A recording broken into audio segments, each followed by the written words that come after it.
hari ini kita akan sambung sesi pembelajaran kita secara maya, iaitu di bawah tajuk termokimia, tajuk keempat dalam tingkatan 5 termokimia. Okay, so dalam video minggu lepas cikgu dah terangkan tentang haba, perubahan tenaga haba. Cikgu kata ada 4 jenis tindak balas termokimia yang kita akan pelajari. Yang minggu lepas cikgu terangkan tentang haba pemendakan, kan? Cikgu terangkan tentang haba pemendakan.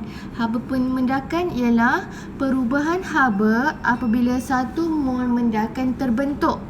Okey, tindak balas haba pemendakan adalah jenis tindak balas eksotermik. Kenapa eksotermik? Cikgu kata kalau ion bertindak balas dengan ion untuk menghasilkan satu molekul, dia akan membebaskan tenaga haba. So apabila tenaga haba dibebaskan, ianya adalah eksotermik, pembebasan tenaga haba. So dia adalah eksotermik. Okey.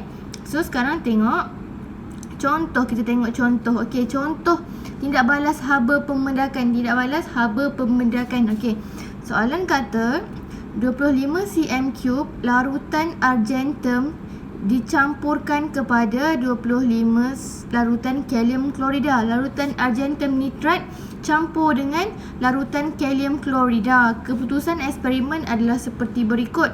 Suhu awal larutan kalium klorida adalah 35 darjah Celsius, manakala suhu awal argentum nitrat adalah 25 darjah Celsius. Suhu maksimum bermaksud apabila dicampur kedua-dua larutan tu, suhu maksimumnya adalah 35.6 degree Celsius. So, dengan menggunakan maklumat yang diberikan, kira haba pemendakan argentum klorida. Okay, dia bagi nilai C 4.2. Cikgu kata nilai C adalah standardized, iaitu 4.2 joule per gram per Celsius.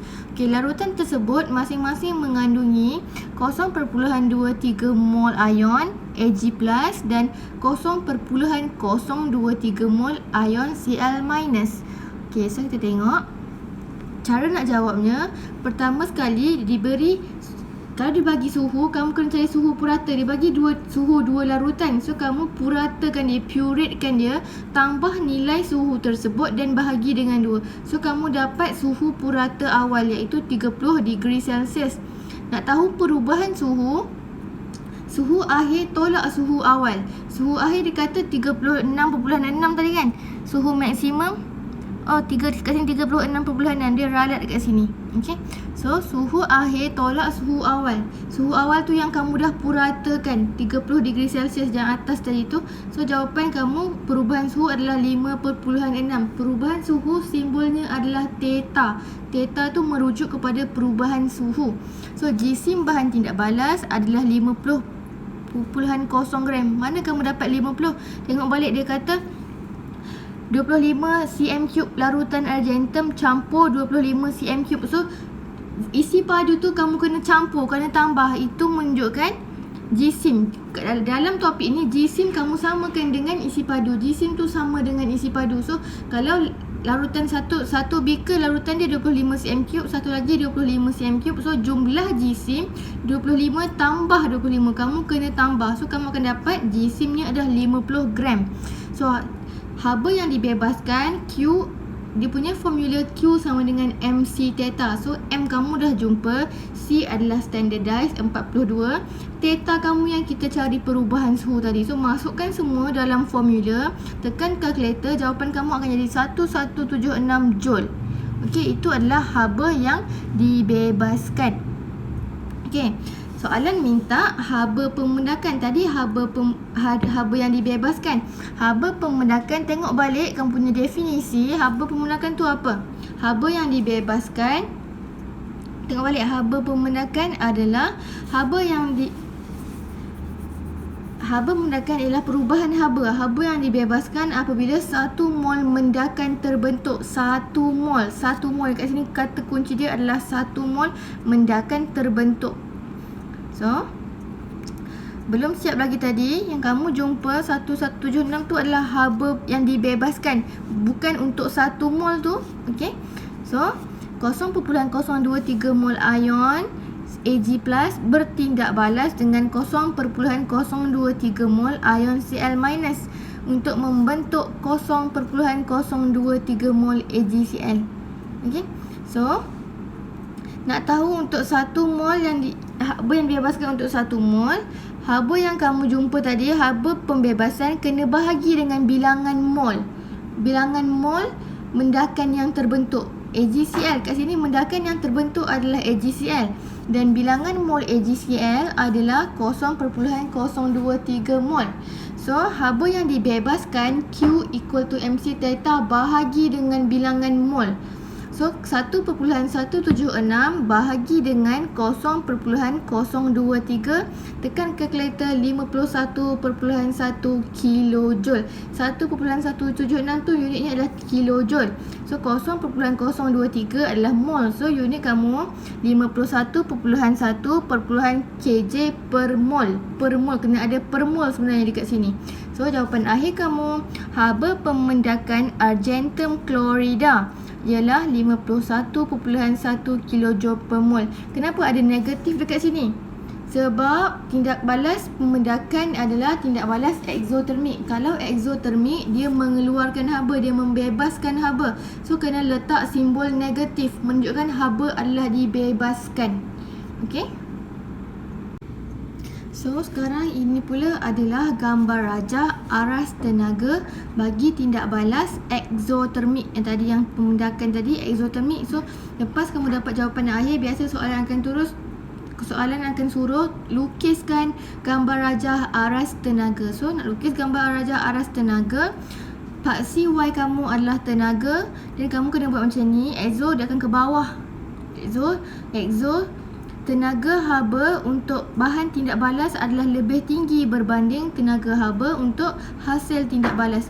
Dekat atas ni bahan tindak balas, dekat bawah hasil tindak balas iaitu mendakan kamu yang terhasil AgCl. So, cikgu kata nak senang nak buat persamaan ionik kan AgCl. Tengok ion-ion apakah yang menghasilkan AgCl.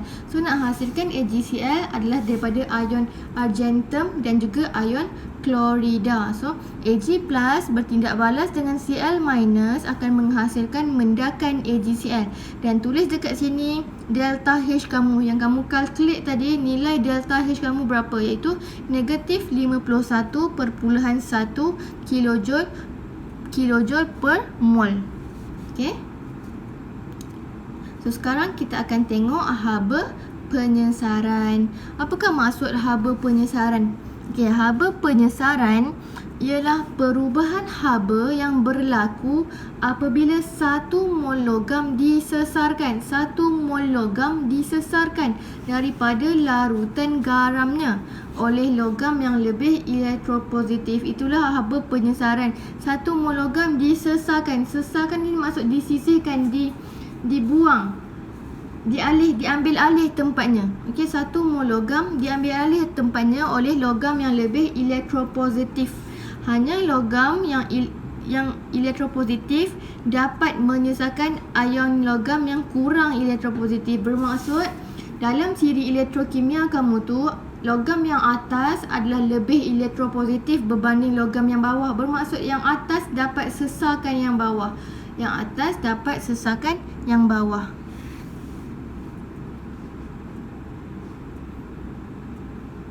Tengok. Contoh zinc bertindak balas dengan CuSO4. So, sekarang zinc ini adalah logam. CuSO4, kuprum tu logam, tapi dia dalam SO4, dia dalam logam dalam larutan. Tengok balik maksudnya. 1 mol logam disesarkan daripada larutan garamnya. Larutan garamnya ni logam. Ini logam juga tapi dia dalam larutan garam. CuSO4 tu adalah garam. So, ini logam ni dia akan sesarkan. Zinc tu logam kan? Dia akan sesarkan logam kuprum daripada larutan kuprum sulfat. Tengok, perhatikan betul-betul persamaannya. Daripada zinc bertindak balas dengan CuSO4, dia akan jadi zinc sulfat. Nampak tak? Zinc ni dah take over tempat kuprum. Dia dah silang tempat kuprum. Sebenarnya kuprum ni berkapal dengan sulfat. So, bila zinc ni lebih elektropositif, dia dapat take over, dia dapat ambil alih tempat kuprum. So, dia akan berpasangan dengan sulfat. zinc bertindak balas dengan kuprum sulfat, dia akan menghasilkan zinc sulfat dan kuprum. Nampak? Kuprum tu tinggal seorang-seorang pula. Okey. Itulah tindak balas penyesaran logam. Logam yang lebih elektropositif, yang lebih atas dalam siri elektrokimia, dia akan menyesarkan logam yang lebih bawah dalam siri SKL pun, siri kereaktifan logam. Okey. Langkah penentuan haba penyesaran adalah sama dengan langkah penentuan haba pemendakan. Okey. Contoh kita tengok nanti. Cikgu nak kamu cuba buat yang ini dulu. Okey, ni contoh, ni latihan. Cikgu nak semua orang cuba buat.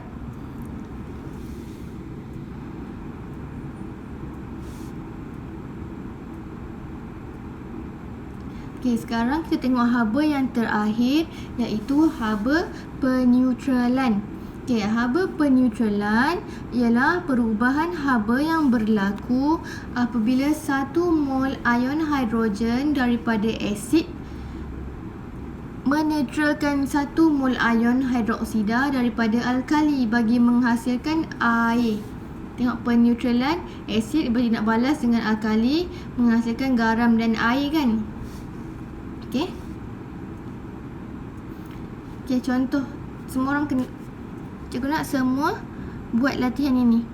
Ini contoh. Jalan kerjanya sama macam haba pemendakan juga dan haba penyesaran.